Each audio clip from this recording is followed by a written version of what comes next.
really want people, to be aware of all these things, go in with their eyes open and understand there is always going to be some degree of risk. 25 milligrams a week is the same dose that transgender men are often started on when they're transitioning from male to female. And that's what I try to explain to these girls. They're like, oh, I'm only taking 0.1. It's just a tiny amount. And I'm like, but you don't understand. For your body, that is a lot of testosterone. How did it feel to be on a bunch of male hormones versus how it feels to be on female hormones? I think that just might be interesting to some people. And also, it can affect you. Like, I think if you're a woman and you're considering taking this, like, just to know that this could change your emotional state. This could change other 100%. things. Right? So can you speak a bit to that? Yeah. So with androgens in general, I describe it like a stereo, and you're basically, the music that you have is, you and you're the music, and androgens are turning up the volume on everything. And you, with your background and your education as a pharmacist, I think it was really important. Like, you're a very credible source for this, so people can at least listen to this and be like, okay, like, I can trust Janae. Like she's talking about relatively, and you've taken every range of hormone and drug that's like, and pretty much, yeah.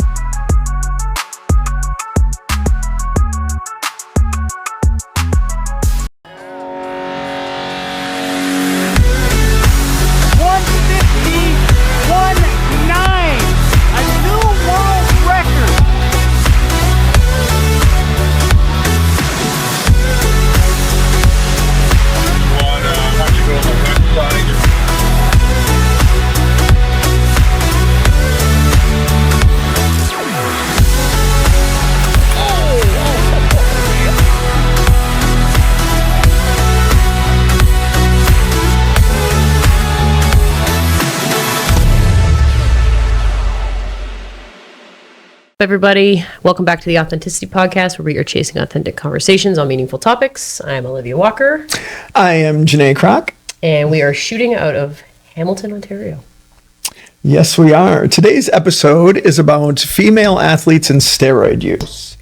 Now, you might be wondering why we're doing this. And the reason, we're certainly not promoting it by any means. And actually, I would say it's almost exactly the opposite. It's just that what prompted this was a few days ago, I got a text from a female athlete who has used, PEDs, performance enhancing drugs. And I've just seen this happen a lot recently. The concerns she had and the questions she asked are very common. And I just feel like a lot of coaches are pushing drugs on their athletes, and she was experiencing side effects she wasn't happy about, didn't like how she felt, expressed these concerns. They were kind of ignored. And so I just felt this was a really important episode to do for the health of athletes and just for knowledge in general. There's so many people that hire coaches, and if you hire a coach, of course you expect to trust that coach and you expect that they're knowledgeable, but of course not every coach is, and not every coach has the same wants and needs for their athletes that the athletes have. Mm-hmm. So sometimes coaches tend to push drugs more than what the athlete would like in an effort to show more results and promote their own business. But yeah, so that's why we're doing this, basically to help educate people and to shine a light on some things that I feel are going on that are harming a lot of women, especially, and many of them just they don't know there's any other options or understand the consequences and what might be some better options for them. Right. So another important thing to talk about is I think why Janae has the credentials to be able to talk about this. So do you want to sort of give people a bit of a description on your background? So not only was I a professional powerlifter for a couple decades, who competed at a high level, and Olivia's smiling because it's become a running joke that at least once every episode I have to mention that I was number one in the world. It'd be a good drinking game if you go back through the episodes. Every time Janae mentioned she's a world champion, take a shot. You'll be hammered right into Anyhow, and then she was in fact a great athlete. Yes, and then I competed in bodybuilding for a number of years as well, and I was drug free until I was 32, and then I used performance enhancing substances, steroids, and some other things like growth hormone Clen, T3, insulin at one point. So I have a lot of personal experience with all of this, as well as helping a number of athletes over the last couple of decades, navigate their own programs and minimize risks. And I'm a licensed pharmacist. I actually have over 2 decades of experience as a pharmacist. So not only do I understand this from an athlete's perspective and someone who's used it, I actually have the medical knowledge of how these things work and interact in the body. And then also as a trans woman, I've been on female hormone replacement therapy on and off since 2015 and on nonstop for over 4 years now. So I've been through the whole gamut from tons of androgens to tons of estrogens, and I understand how these things work in the body, not only on a scientific level, but through personal experience and the clients that I've helped as well. And I just wanted to share that knowledge and, help people make the best choices they can and hopefully minimize, any risks that they're going to undertake. Yeah. Cool. Okay. So right off the hop, what is the most important thing to understand if you're a female that's going to be using PEDs? Yeah, or considering it. I think the most important thing to understand is like what the little saying I like to use is that there's no free lunch. Meaning that there are consequences for anything you take that comes from these category of drugs. The biggest things to understand are that dose and duration are the 2 most important factors, meaning that the higher the dose and the longer you take the drug, the more of the side effects you're likely to have.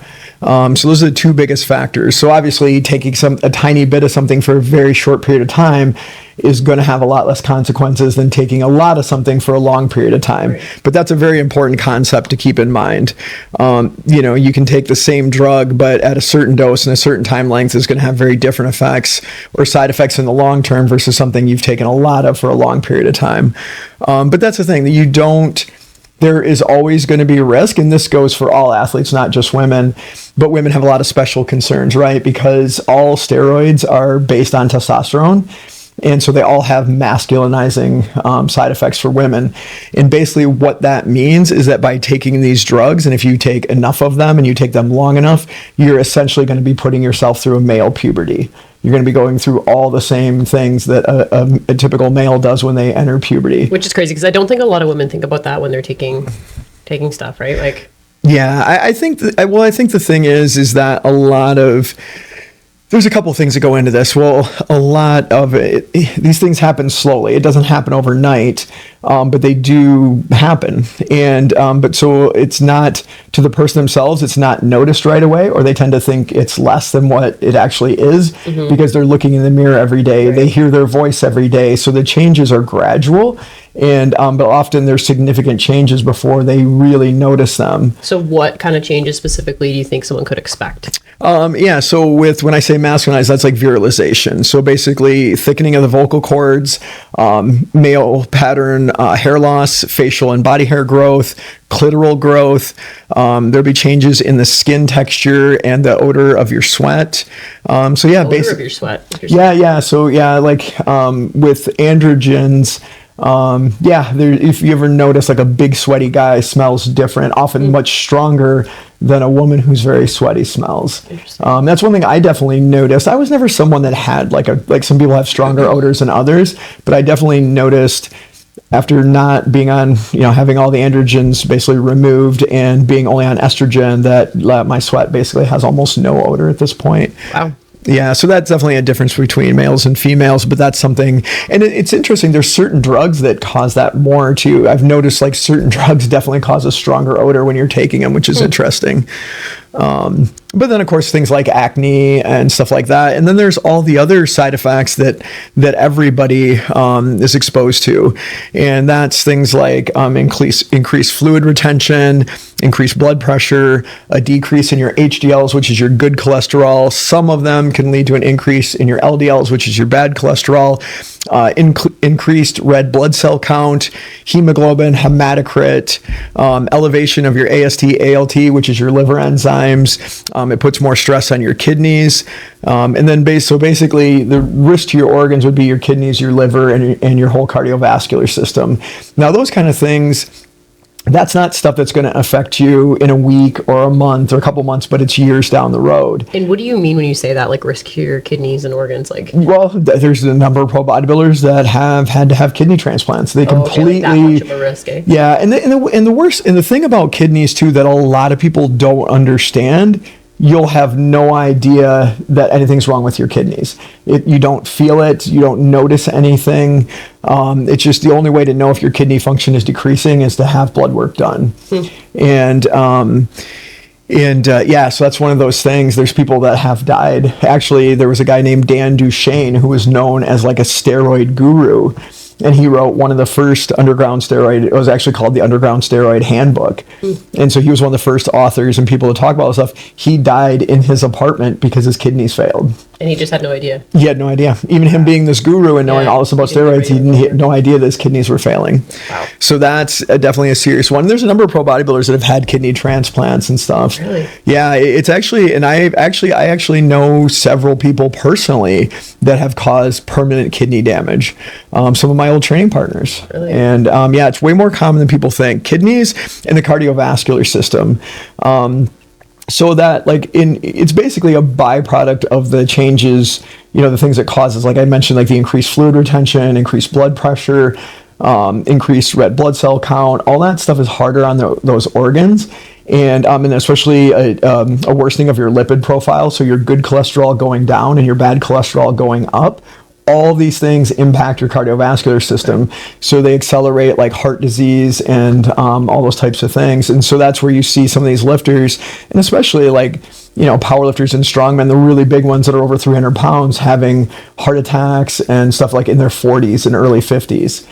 Because all of these factors combined, like I said, this isn't the stuff that's going to affect you a week, a month from now, but years down the road. And so a lot of people when they're in their 20s or whatever, like, I'm not worried about that.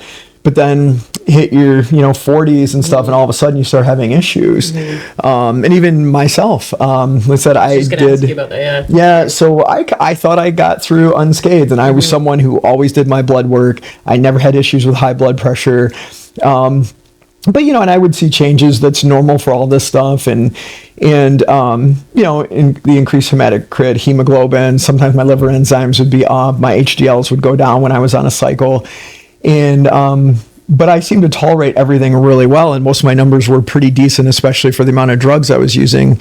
But then a couple of years ago, I started having trouble breathing during jiu-jitsu practice, and found out I have something called diastolic dysfunction, which is basically like early stage left-sided heart failure. So basically, I have some left ventricular hypertrophy, which is thickening of the walls of the left side of the heart. And then my left atrium is increased in size, and that's from pushing against higher pressure for long periods of time. Now, also there was probably a 20 plus year period where I was 250 to 280 pounds. I had bad sleep apnea. All those things, along with the drugs, contributed. And so then here I am, late 40s, early 50s, and then it caught up with me. Yeah. Now, fortunately, I've dropped a bunch of weight, and I've been off everything for years now, and some of that damage seems to be reversing. But like I said, there's no free lunch, and even me knowing as much as I have, I knew there were risks with the things I was doing, and I was chasing, trying to be number one in the world. And did you succeed at that, by the way? Oh, you know what? As a matter of fact, I did. And but yeah, there's a price to pay, and hopefully this isn't something, this was caught before the damage was too bad. But like I said, everybody, there's a price to pay. So I want people to understand that going into that, you don't get to do these things and have zero consequences. Right. There's always going to be risk, even with low dosages for short periods of time. There's going to be some degree of risk, and in women, that's going to happen. The changes, the masculinizing effects are going to happen a lot faster, and many of them are irreversible. The first thing a lot of women are going to see is a lowering of their voice.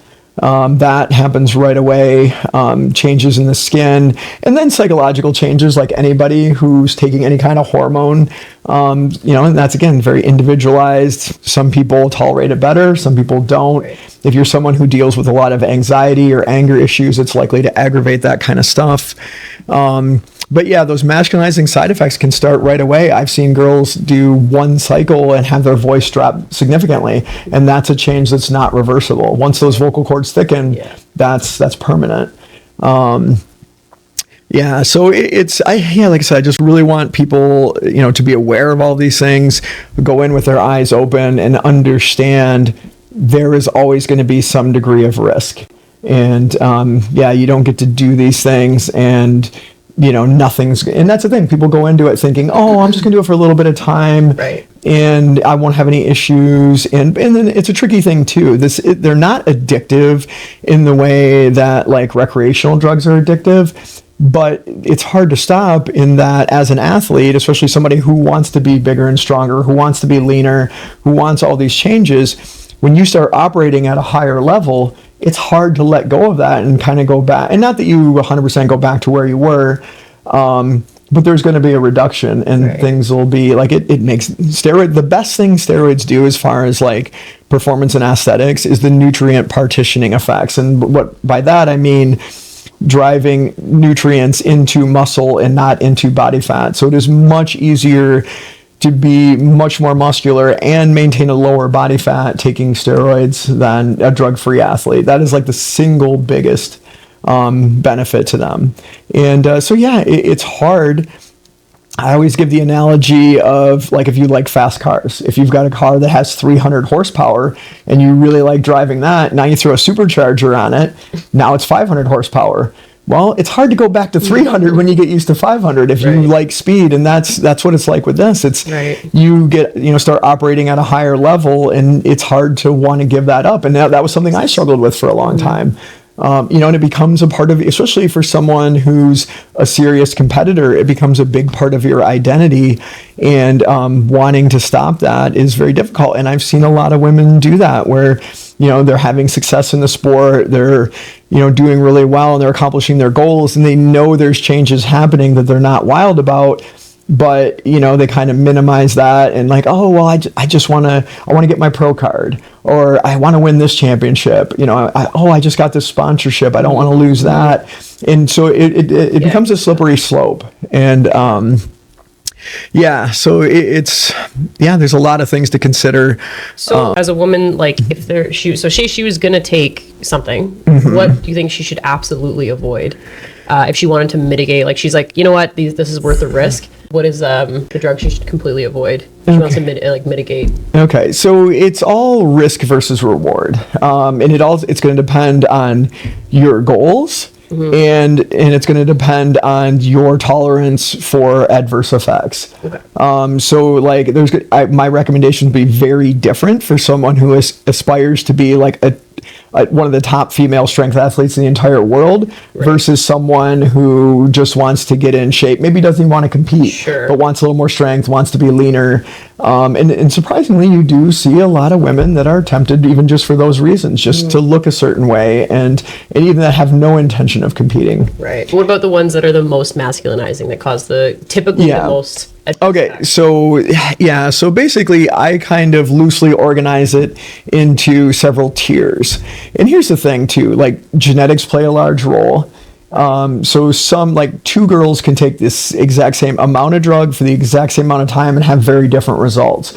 One can have more of the anabolic muscle building effects and strength gains and have less side effects. And then another one could take the same dose, not gain nearly as much, and have worse side effects, or any combination of those. So your own individual genetics are going to affect like how you tolerate it, what side effects you experience, and to what degree. One of the women I know who I used to compete with has taken more steroids than any woman I've ever met, and her voice is still very feminine. Really? She just was someone that her voice just didn't change. She had lots of other side effects, and she's someone who greatly regrets doing a lot of what she did. But her voice never really changed much, where I know other girls that have done a couple cycles of VAR, which is one of the more mild drugs, and her voice dropped dramatically. So there's a lot of individual genetics with that too. So, but that being said, for women that, have made the decision that they're going to do this, but they want to try to minimize those adverse effects, and especially the masculinization, I would say that, the drugs that are typically most women are going to tolerate best. And that does not mean there's no risk. And it does not mean they're still not going to have some of these same problems. They're just going to be less likely to happen to the same degree and not nearly as fast. But would be Primo and VAR are the two drugs that through personal experience and from what I've seen with a lot of girls I know, and then in looking at it from a scientific perspective. Is there a longer name for both of those? So Primobolan is the brand name, which is methanoline, and sometimes it's spelled with a TH, and sometimes it's spelled with a T, like metenolone. Okay. And then there's VAR, which is short for Anavar, which is oxandrolone, and it goes on. There's a couple different brand names, Oxidrin, and it's been marketed on a couple of different things. But in the community, it's known as VAR because Anavar was the original brand name, but oxandrolone is the actual drug name. And then, so those are the two that most women are, and as women, any androgen is going to cause, pretty good, noticeable muscle building effects, and typically fat loss as well. So you don't need a lot, and you don't need to do it for long periods of time. And again, I want to emphasize the role that dose and duration play. So even if all you ever took was VAR and Primo, if you kept bumping the doses up, and you stayed on these drugs for long periods of time, you're going to be a lot more likely to have adverse effects than doing a low dose for short periods of time. If you did a low dose for a short period of time, would that result sort of stay? Or is it kind of like you'd make gains and then you'd lose them as soon as you got off? Or do you think there'd be... There's a number of factors that determine that. And there's always going to be, coming off, you're always going to lose some gains. Typically, you're not going to lose all of them. But that's going to depend somewhat on your genetics. It's going to depend on your training and nutrition. Right. When you come off, I noticed a lot with athletes that maintained the same level of training, nutrition, and everything else, did a lot better with maintaining their gains than athletes. Like, the problem is too, like, a lot of times when people come off, like, they love training when they're on, right? You're getting stronger all the time, you're adding more muscle, and at least initially, like, especially your first cycles the results are gonna be more dramatic. And so typically then, like, everybody's excited about training and super motivated and just hitting it super hard. Yeah. Then they come off, and I've seen a lot of people, they get frustrated because no matter how they're training, they're going to lose some of their gains. Their strength's going to go down. And I've seen a number of times where, they quit training. Oh, I'm just going to take some time off, this and that. So, of course, then that lends to losing a lot more of the gains. And there is something called PCT, which is post-cycle therapy. It's kind of... a lot of it has to do more with males and kicking their own system back in, kicking their own testosterone production back in. But yeah, so that's going to vary on the drugs you're taking, how long you were taking them, your own individual genetics, how you come off of them, what your training nutrition's like. But essentially, you're going to maintain some, but there's going to be some loss. So yeah, you're not going to hang on to everything you gain during that cycle for sure. But kind of going back to, like, as far as, like I said, I kind of organize it into tiers. I would put Primo and VAR on that first tier. And I not only for women, but for anyone, I would say, like, these are two of the safest drugs, especially Primo, that and again, not that there's no risk, the risk is just lower. Most people are going to tolerate them better. Right. Mid-tier, I would say things like Deca, Winnie, Turinabol. There's a number of drugs in there. And then, but then the most, especially for women, the most masculinizing are going to be things like Test and Tren. And then in going back to what prompted this whole episode is the kind of recent emphasis on giving women Test. I've just noticed it now. There's so many coaches wanting their female athletes to take testosterone. But what they're doing is they're giving them a much lower dose or suggesting a much lower dose than what they have their male athletes taking. But from what I've seen, the dose is still nowhere near low enough to avoid causing lots of not only masculinizing effects, but other side effects. Right. And so that's like I said, what really prompted this episode and something I wanted to discuss, because I think most of these coaches don't understand, because a lot of them are recommending about a tenth of the dose that a male would take just for TRT. And in their mind, oh, that's a super tiny amount. That's barely anything. But for a woman, that's still going to give her significantly higher levels than her body would ever make. And it's enough to cause all these side effects. For example, the woman who contacted me that was having all the issues this summer, this is what I hear a lot. So she was taking what would be, and a lot of athletes don't understand, like the drugs are measured almost always in milligrams. And there's some exceptions, like growth hormone is international units I use,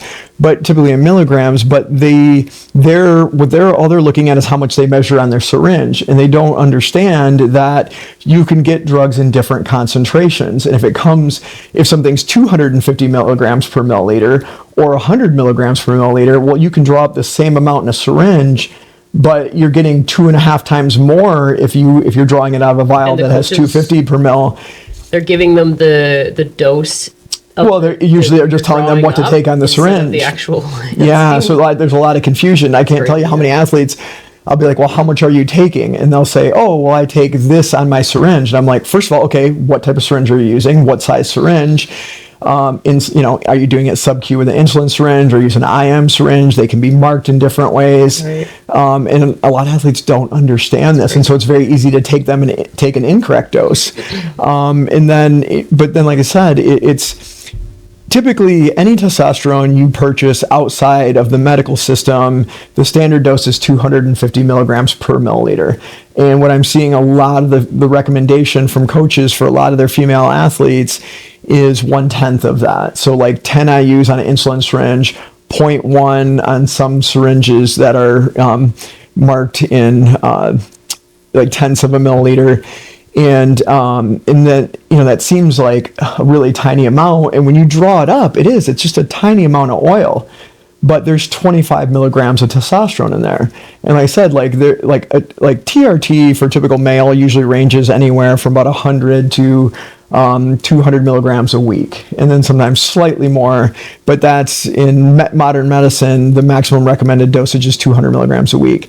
So 25 milligrams sounds really low, and for a male it is, but not for a female. The thing they don't realize, 25 milligrams a week is the same dose that transgender men are often started on when they're transitioning from male to female. And that's what I try to explain to these girls. They're like, oh, I'm only taking 0.1. It's just a tiny amount. And I'm like, but you don't understand. For your body, that is a lot of testosterone. And the thing is, coaches like it too, because testosterone is a very powerful steroid. It is by far the most popular steroid across all sports. I would say probably 10 to 1 over the next most popular. Testosterone is like some people refer to it as like the king of steroids. It's used the most. It's effective. So you start taking it, boy, strength goes up, muscle mass goes up, and everybody tolerates it different. Some people feel great on it, some people don't. Mm-hmm. And this particular girl that reached out to me, mentally she didn't feel good at all either. And but that 25 milligrams, like I said, that is the same dose that transgender men are often started on. And then a lot of trans men end up on like 50 milligrams, maybe up to like 100 milligrams a week. And that causes a complete transition from female to male. And people don't understand this. And thinking, oh, that's nothing. You're just taking a tiny dose. No, they're transitioning and they have no idea. Yeah, they have no idea. And it takes time. It's not something that happens overnight. And that's the thing too. Somebody's on it for a few months. Well, they start notice their voice drops, their clitoris is enlarging. And they also notice, usually you notice an immediate increase in your sex drive, sometimes in aggression, acne, your skin starts breaking out. And, but I just, for me, this is a very concerning trend. I just think that it's a poor choice for most women. Like I said, unless you're someone who's aspiring to be a really high-level strength athlete and you understand the potential consequences and you accept those. And I know some girls like that, right? Yeah, some girls have no problem with it at all. I know some girls will be like, I like my voice better, deeper. I don't mind the clitoral growth. And I guess if you had like a really high squeaky voice or something before, maybe it'd be great. Like, yeah. Well, and some of the girls like a little bit of masculinization, you know, and definitely who doesn't like being a better athlete, being stronger, have more muscle, lower body fat. But yeah, and it's one of those things, like I said, it's like you have that car now that has 500 horsepower. Right. Well, now that car's got some facial hair, and the car's got a little bit of their hair starting to fall out, but it's like once you kind of like, I guess starts happening and it's already kind of too late, right? Well, yeah, then what happens when, well, shoot, I'm a month out from nationals. I'm not going to pull the plug now. Push it a little more. Yeah. Oh, I got my pro card. Oh, I got a pro show in 3 months. Yeah. It becomes a really hard thing to get off that wheel. Yeah. And that'd be so devastating. Yeah, and it's like I said, it's a slippery slope, and once you start on it, and like I said, not that it's psychologically addictive in the sense that you're craving it mentally, but it's like I said, myself, I spent about a decade off and on like wanting to transition and knew this is the direction I want to take my life in, but because of my love for competition and my love for strength sports and my identity being so wrapped around being this big, strong person, it was extremely hard thing for me to move away from. Well, I can imagine that, like any kind of like eating disorder too, or like you said, identity, body image stuff, like it'd be really tough to let go of that. Yeah, and so many of the people in the bodybuilding, powerlifting, strength world in general have body image issues, as I do myself. Right. Different types of body dysmorphia. And so yeah, and the thing is too, you get into a community and where it becomes very normalized too, right? Like everybody's doing it. And I've seen girls get sucked in that way because all of their friends are doing it, and then they're seeing these girls training with them in the gym, and they're passing them up and everything. And especially it's somebody like if you were outperforming before and now she's outperforming you, it becomes tempting. And it's so interesting too, because before I met you, I'd never I remember when we met and you're like, yeah, everybody takes steroids. I'm like, really? I'm like, no. I'm like, you're totally wrong. I'm like, they don't at all. Certainly not everyone. You said a lot of I think there's just so many more people than like if you're not in that community, then you realize that are taking them, right? It's just way more common than people think. And the thing is, especially with males, the majority of people that take steroids don't compete. So there's all this talk about drug testing and all these things. The thing is, most of the people taking steroids have no intention of doing a competition. They just want to be bigger and stronger and look better. Right. And aesthetics are a huge part of it. But like I said, women just have these whole additional set of concerns, and not only, like the masculinizing parts of it, but also it usually causes a disruption or complete cessation of their menstrual periods. Yeah. And it's not good for you. No. And can cause a lot of issues there as well. And I think a lot of people don't realize, like with transgender men, like transgender women, like myself, you either have to be on androgen blockers to decrease your production of testosterone, or you, like I did, I had an orchiectomy, or you have bottom surgery, so it removes the parts of your body that, your testes that produces testosterone. In transgender men, you don't need a estrogen blocker. Just giving testosterone completely shuts that down, or shuts it down to a degree where you don't need to do anything additional. So their estrogen production is quickly lowered as well. Can that get started back up if you were to? Usually yes, but everyone's different, and then some people's systems don't rebound as well. Yeah, I guess. Yeah, so there's always a risk there as well. So what about, I've heard a lot of people talking about SARMs. I know that was a new thing for a while. Do you want to talk a little bit about that? Because I've heard some women be like, oh, that's like what you take and you don't have any side effects. And Before we jump into SARMs, I just wanted to emphasize one thing about testosterone too. And this is very important. There is a big difference between someone being put on, because we do see women put on testosterone by their physicians because their own natural levels are low. Right. That is completely different than being put on supraphysiological doses of testosterone. So all bodies, male, female, make testosterone and estrogen. It's just that obviously men typically make a lot more testosterone, not as much estrogen. With women, it's vice versa.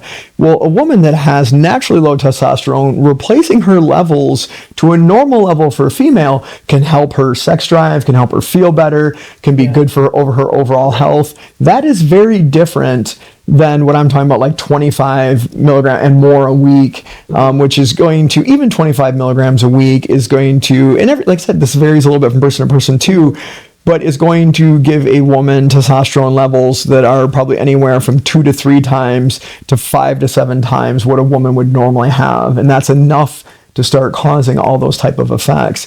So I don't want someone to think like they hear about their friend being put on testosterone by their doctor, that's the same as someone taking stuff for sports performance. Those dosages are much smaller than that. And if your levels are low, replacing those is really beneficial. And that's not going to cause all those same issues. So I just want to normal range, right? And within a normal range, yeah. And so that I just wanted to make sure people understand there's a very clear distinction between that, and don't hear that someone being put on testosterone, a female being put on testosterone from their doctor is very different than someone running a bunch of gear. So anyway, back to SARMs. So the thing is, the dangerous thing about SARMs is that for a while now, they've been promoted as like a safe alternative to steroids, or like steroids with no side effects. That is not true. So SARMs, it's an acronym. What it stands for is selective androgen receptor modulators. And so they have some similar effects to anabolic steroids, but they work through a different mechanism. And they basically, studies showed that they have more of effect in muscle and bone versus like reproductive tissues. And so in males, they have less of an effect on like the prostate. And a negative effect? No, androgens will have like an effect on those tissues, but like if it's an androgen-driven cancer, that would greatly accelerate that. And but then that's part of the problem is the androgenic effects. Those are the masculinizing effects. Are separate from the anabolic effects, which anabolic are the muscle building effects. So SARMs are basically have been promoted as, hey, you're getting the good effects without the bad, or less of the bad. The thing is, I think that's been greatly exaggerated, and in some cases, it's no side effects. They cannot cause masculinization in women. They absolutely can. And there is a difference between, we don't have the time today to go into every individual one, and some of them have less of that, and some of them have more. There's different SARMs, just like there's different steroids. There's a number of different ones. So SARMs are like a blanket term for a type for a group of drugs, yes. And so maybe people might have heard some of the names like Ostarine is one. There's a bunch. Ligandrol is another. But there's a whole bunch of them, just like with different steroids, and they do have slightly different effects, and some of them are a little less masculinizing and have better effects. But we don't really have the time today, to go into all the different ones. But as a group, they have similar actions. But I think the dangerous part is women being told that they can take these things and not have any masculinizing effects or not have any adverse effects. The thing is, they are going to cause a lot of the same things steroids do. They can increase your red blood cell count. They have a negative effect on your lipid profile. They also cause stress on your liver and kidneys. So a lot of the things steroids do, they do too. So the idea that they're super safe is not accurate.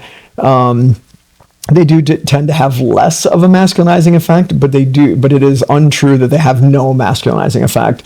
And I definitely have seen women who've had masculinizing effects from SARMs, being under the impression that, I can take these, it's not going to cause me any issues, and they do.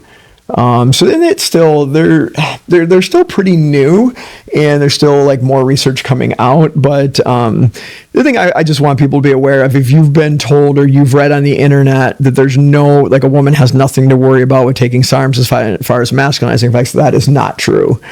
It's not, again, we're kind of back to the whole thing. There is no free lunch. And they do, like I said, and they carry a lot of the same risks as steroids as far as the adverse effects on your body and your health overall. And again, a key thing to think about is dose and duration. Again, the more you take of them, the longer you take them, the greater risk you're going to be at. So that's something to keep in mind with any drug. And there's Clen and T3, so I don't quite know what these are. Can you explain what T3 actually is? Because when I read that, I read Tylenol 3s. I know. And actually Tylenol 3s are referred to as T3s. But so Clen and T3, so these are drugs that are, and I've put these in here. They're not steroids or androgens of any type, but they're commonly used by female athletes, especially anyone who's trying to get really lean. So bikini competitors, figure athletes, bodybuilders. Okay. Male bodybuilders use them too, and I've used them myself. So Clen is actually short for clenbuterol. It's an asthma medication which falls in a class of drugs that are referred to as beta agonists, and it has a fat burning effect, and that's why athletes take it. If for anyone who's ever taken it, the beta agonist also has an effect on your heart. It causes your heart rate to speed up. It makes your hands tremble and shake. Is this a horse tranquilizer? No. Okay. There was one that I heard sometime of, like, somebody was taking horse tranquilizer to lean them up because it increased their heart rate and, like, I don't know. Tranquilizers, that doesn't make sense. Yeah, well, there's there are certain steroids that, like, equipoise and Winstrol were used in racehorses. That's what I meant to say. Not tranquilizer. That doesn't make any sense at all. But well, there's other things. Well, I definitely know athletes that there were other medications designed for racehorses that actually there were some medications that were first given to racehorses to help with injuries and stuff that were later used, and it worked really well. And then later they became available to humans for the same kind of things. But I had a buddy back in the day who his wife was a horse vet, and he used to get this topical cream that was an anti-inflammatory that they had made for horses. That at the time they didn't have these ingredients available for humans. They do now, but he was getting these horse creams back in the day to rub on his sore joints to help with inflammation. Hilarious, yeah. And but yeah, so that's probably kind of where you heard that stuff. But no, Clen is not one of those. So like I said, Clen's a beta agonist. It'll accelerate your heart rate, gives you shaky hands. The thing about Clen, the very first time you take it, it has a pretty good fat burning effect, but your body quickly adjusts to it. And from what I've seen, it's never the same. You can, a lot of times people will take it before every show, but like the first time I ever used it, it definitely had a noticeable leaning out effect. After that, I never really thought that it did much of anything. And there's all different kinds of dosing schedules designed to minimize your body adjusting to it. Like, a couple days on, couple days off. Some people will use it for 2 weeks, then stop for 2 weeks, things like that. But from what I've seen, it never has, I don't care how you dose it or what you do, it never has that same effect that it had the very first time you used it. And there's other tricks. There's actually some other drugs you can take that are supposed to help reset those receptors and things like that. But that's Clen. So it's actually an asthma medication that helps with fat burning. And it doesn't have any masculinizing effects because it's not a steroid, it's not a hormone. And then T3 is a thyroid hormone. And so what that does is basically your thyroid controls your metabolism. Taking more T3 accelerates your metabolism and just helps you burn fat faster. Now where that is really concerning is that, like anything else you give your body's always trying to maintain homeostasis, right? Like balance. So taking extra is something that in the vast majority of cases, your body is going to decrease its own production to try to compensate. It realizes like, my levels of this are high, just like how a male's body shuts down their testosterone production when they're taking a bunch of steroids. In the same way, taking a bunch of thyroid hormone typically causes a downregulation in your own thyroid production. Now, what's interesting is that, and more severe for women, is that I've definitely noticed that women coming off of T3, and this is something that if you were going to use it and have used it, that it needs to be tapered off of slowly and to allow your own system to come back up. But that doesn't mean that's always going to work 100% of the time or your system's going to kick back in right away. And I definitely have noticed that women typically have a much harder time coming off of this than men do. And the thing is with a lot of these guys, even when after the show, and this is typical stuff that's used pre-contest when people are trying to lean up, and then after the show, women often struggle a lot more with harsh rebounds. And part of that is, suppressing their own thyroid production and then coming off and not having their thyroid rebound right away. Well, you got these huge male bodybuilders that are 250 pounds or whatever of muscle, plus they're still taking a bunch of androgens. And all of that seems to compensate for their thyroid being effective. And they don't tend to have as much of an issue with the harsh rebound from an underactive thyroid that women do. And I've seen a number of women do shows and then have a really hard time. Someone that never struggled with their weight after competing for a while and then getting off and then struggling with their weight for many years after that. And part of it is affecting because they've harmed their thyroid production and it never fully rebounds. So that's something like, and you see this more like not more, but you'll see it like girls competing in like bikini division that aren't looking to put a lot of muscle on, but want to be really lean. Right. Well, they definitely don't want the masculinizing effects of a lot of the steroids, but you will see some of them taking Primo and VAR and things like that. But definitely like Clen and T3 are a way where they can, take something to help lean up without the masculinizing effects. But I don't want people to think that these don't have risks either. And especially with the T3, like I said, if you affect your thyroid, that's a big thing. So that's why I felt like it was important to talk about those as well. Okay. And then talk a bit about peptides, because I know that's like a buzzword right now for a lot of people. Yeah. So a lot of people taking those. Yeah. So it's a little tricky to talk about peptides, and here's why: because there is a vast amount of peptides and they do very many different things. So talking about one peptide is completely different than talking about another. Okay. An example would be like most people right now are familiar with like semaglutide and tirzepatide, and that's the brand names are Zepbound and these are the popular fat burn, like appetite suppression drugs that a lot of people are taking. And Ozempic is semaglutide, okay. And Zepbound is, and it's also Mounjaro is another name for tirzepatide. Yeah, so those are actually peptides. They're GLP-1s. Okay. But those basically they have they do a few different things, but the main thing is a reduction in appetite. But those fall under peptides. And then you have peptides. A lot of people probably heard of BPC 157 and TB 500. Now this is a common combination, often taken in combination for injury recovery and for healing. That's what I've heard people taking. Yep. So from sports injuries, from surgeries, tendon ruptures, things like that. These are really common now. A lot of people are using them and with a lot of success, but those are also peptides, and those have very different effects than like GLP-1s. But then we have a whole group of peptides. And when people are talking about peptides for performance enhancement, they're usually referring more to things like ipamorelin, CJC, sermorelin, GHRP6. Now, these are all peptides that affect growth hormone production. So they have, different effects, but they're all, that's what they're working on. And so now those are more, targeted towards performance enhancement, fat burning, and things like that. And there's different claims surrounding all of those. And like I said, that's a whole nother thing to start talking about all these peptides in general.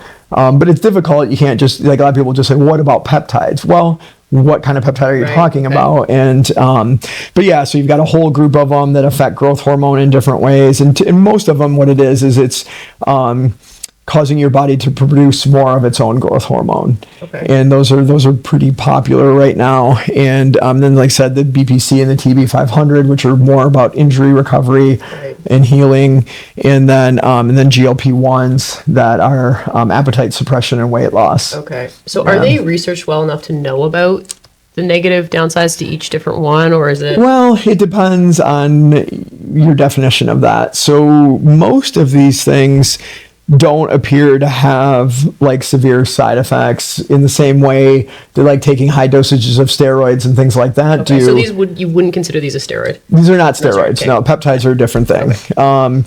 And they don't have the masculinizing effects, but it's not to say they're risk-free. And the other thing is these are all relatively new.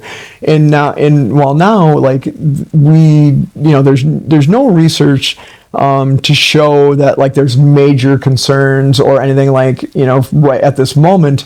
But these drugs haven't been around for a real long period of time either, so that could change in the next decade or two. Yeah, that's kind of what I meant. How well researched is it to know? Yeah, so they are well researced. I mean, again, it depends on your definition of well researched. Like we don't have decades. We don't have decades of information on them. We do have them in relatively decent sized study groups, and most of them appear to be like the GLP-1s appear to be pretty safe.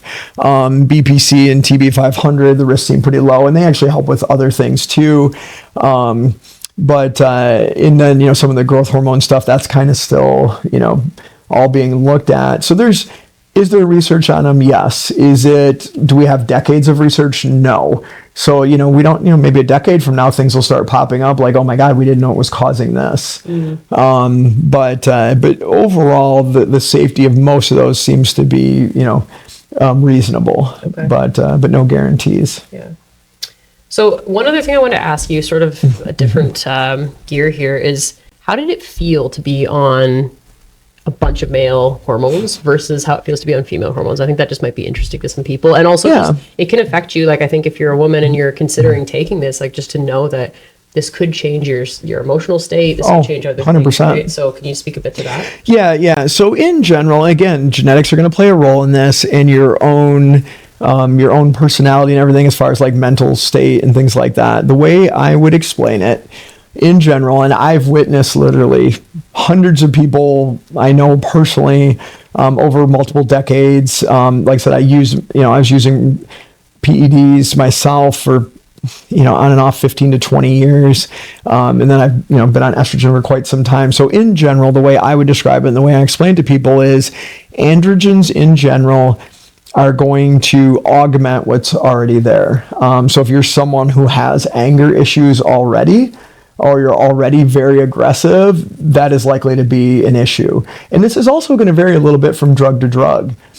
So higher dosages of harsher compounds like Tren, most people have heard of Tren because that's considered like a super steroid.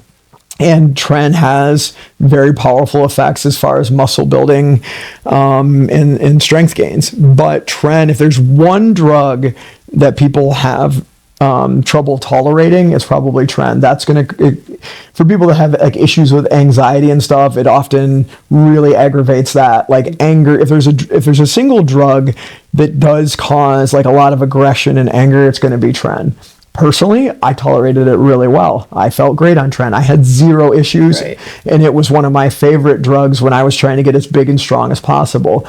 But a lot of people do have trouble tolerating that. So with androgens in general, I describe it like a stereo, and you're basically the music that you have is, you and you're the music, and androgens are turning up the volume on everything.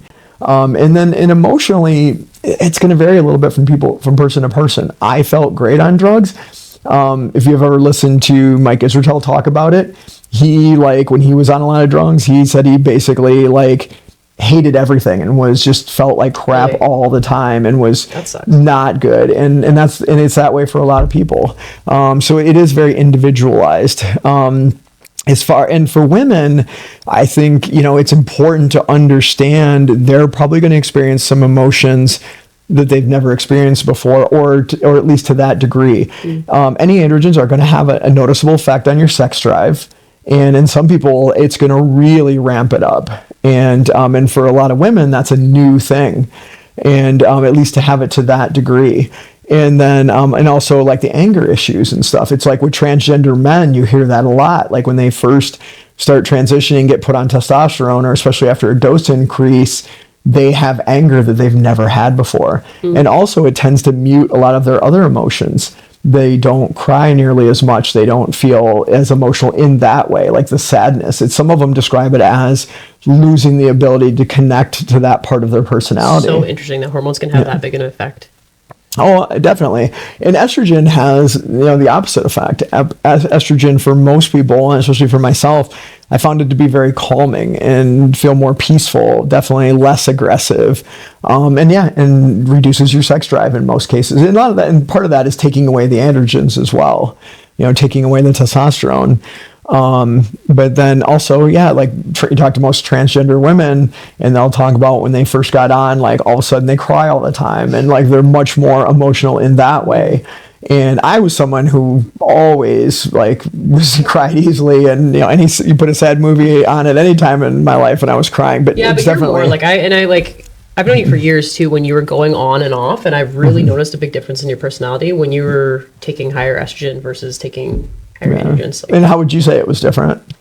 You're more chirpy when you're on testosterone, just more amped up, I guess, and I think you seem more subdued and And I do think you cry easier and you're a little bit more sensitive and like whatever. And it's funny because I don't understand what that would feel like to just kind of fluctuate in, like, it must be really interesting. It's a trip. For me, like, and I'm someone who's really laid back and I would say pretty chill and pretty emotionally stable.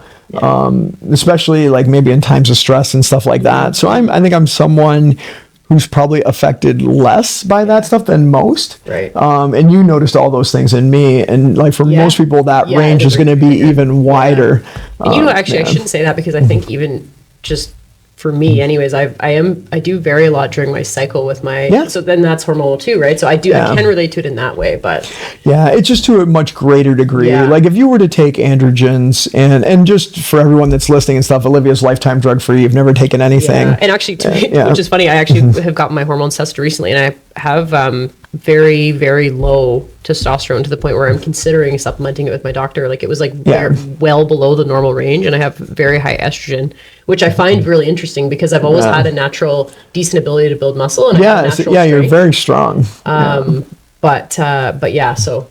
Yeah, so Olivia's going to be getting jacked, and I was like, "This is amazing! I'm gonna take something," but honestly, I haven't taken anything at all yet, and it'll just be. Well, and the thing is, like again, like I mentioned earlier, having your testosterone replaced to natural levels is very different. Right. I mean, we're joking about it, but it's very different than taking extra performance. 100%. And I do think like I have some negative effects which could be related to high estrogen, like which. Like I have trouble sleeping, just things like that. So I think hormones being out of whack can cause a number of things, and just having your hormones properly balanced, whether as a woman or as a male, can help a lot. Like TRT has been life-changing for tons of men, and now finally we're seeing the same kind of stuff being more widely used in women, and it's having similar effects. Like women after, in some cases women are going through menopause and want to prolong that and then replacing estrogen, they're finding that to be very beneficial. Life-changing, because I know so many women that are like, they get hot flashes, they get like, it's just miserable, they can't sleep, same kind of thing.